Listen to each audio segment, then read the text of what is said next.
उस गैंग में वो शामिल था ना, इस बात का प्रमाण है ना। तो उसको भी जब जानकारी थी उनको, तो उसको भी सिलेंडर करा देते कि सब लोग सरेंडर कर रहे हैं तो तुम भी चले जाओ। 4 बजे भोर में वो भाग रहा है पुलिस के ऊपर फायरिंग करते हुए, तो पुलिस जान बचाने के लिए उसके ऊपर फायर करेगी कि फूलों की वर्षा करेगी, माला लेके पहराएगी? तो जवाबी कार्रवाई में पुलिस नहीं जानती है कि ये किस जाति का है। अपराधी है तो अपराधी किसी भी जाति का हो सकता है, तो वो अपराध करने वाला व्यक्ति उसमें लिप्त है, तो जो पुलिस ने कार्रवाई किया वो सही किया। अब वो जाति की राजनीति करते हैं, इस नाते उनको जाति दिखाई दे रही है, और लोगों के तो उस पर तो उनका सवाल नहीं आता है। और जातियों का भी तो होता तो उस पर वो क्यों नहीं बोलते हैं? खाली यादव पे ही बोलते हैं। यादव के नेता बने हैं, मुख्यमंत्री थे, यादवों के लिए मुख्यमंत्री थे, और जातियों के लिए नहीं थे। उनकी राज्य में भी तो यही सब हुआ है, जो वो कह रहे हैं वही उनको याद है। प्रयागराज में जिस तरह से एक मदरसे में पुलिस ने छापेमारी की, छापेमारी में नोट बनाने वाली मशीन बरामद हुई और कुछ आरएसएस विरोधी किताबें बरामद हुई, तो आगे क्या कुछ कार्रवाई करेगी सरकार इस तरह के? देखिए, सरकार इस तरह के जो, इसी को फर्जी कहते हैं, जहाँ शिक्षा न दी जा रही हो, जहाँ गलत काम हो रहे हों, फर्जी जाली नोट बन रहे हों, फर्जी दस्तावेज रख करके समाज में माहौल को बिगाड़ने की बात हो रही हो, तो ऐसे लोगों के खिलाफ तो कार्रवाई होनी चाहिए। ऐसे मदरसे जो हैं चिन्हित करके उनके खिलाफ कार्रवाई होनी चाहिए। क्या सरकार अब ऐसे मदरसों को चिन्हित कर रही है? बिल्कुल, उसी दिन से आदेश सभी 75 जिले के डीएमओ को दे दिया गया है कि ऐसे मदरसे जिले में है उसको चिन्हित करके उसकी सूची बना करके मुख्यालय पर प्रस्तुत करिए। क्या कुछ कार्रवाई करेगी? ऐसे मदरसे अगर इस तरह की हरकत में जांच में पाए जाएंगे तो उनके खिलाफ कार्रवाई निश्चित है। जो सरकार नियम के तहत जो होगा वो कार्रवाई होगी। देखिए, वो उनका बयान है, वो बयान पे ही जिंदा है, राजनीति में बयान पे ही जिंदा है। और ये शिक्षा की बात अपने समाज में क्यों नहीं करते?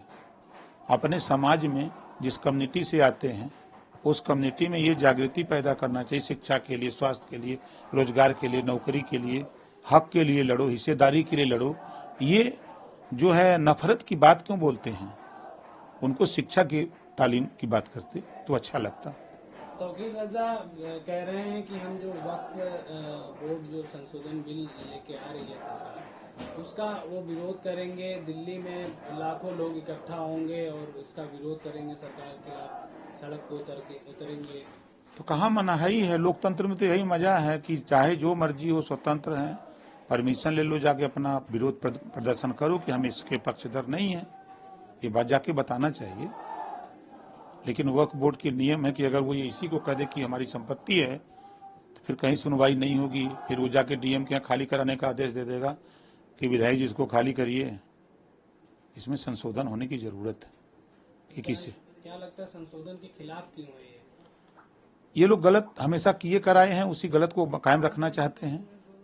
ये कानून अगर किसी से बैठा के आम आदमी से पूछिए, मुसलमान से ही पूछिए कि अच्छा है, बनाया गया जिस समय उसका उद्देश्य कुछ और था, जो उसका उद्देश्य दूसरा हो गया। सपा राष्ट्र अध्यक्ष अखिलेश यादव कहते हैं कि अगर मुख्यमंत्री लेकर चुनाव लड़ लीजिए, आपका भ्रम और अहंकार खत्म हो जाएगा। वो गए थे उनसे मिलने, रात को गए होंगे मिलने, दिन में तो नहीं जाते हैं। रात को मिले होंगे तो पूछे होंगे मुख्यमंत्री से कि आगे क्या कदम है, पार्टी बनाएंगे, बुलडोजर चुनाव रखेंगे। ये पूछ करके आए होंगे तब बयान दिए होंगे। रात को जाते हैं मिलने ना।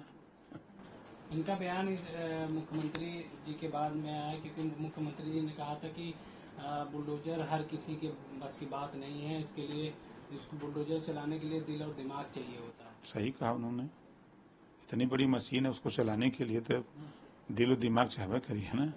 इसके पास न चलाने का ज्ञान है न बुद्धि है तो कैसे चलेगा? तो लोकतंत्र है, लोकतंत्र में मुख्यमंत्री जी प्रदेश के मुखिया हैं और बाई इलेक्शन है तो उसको लेकर के अपना जगह जगह कार्यक्रम सब लोग कर रहे हैं।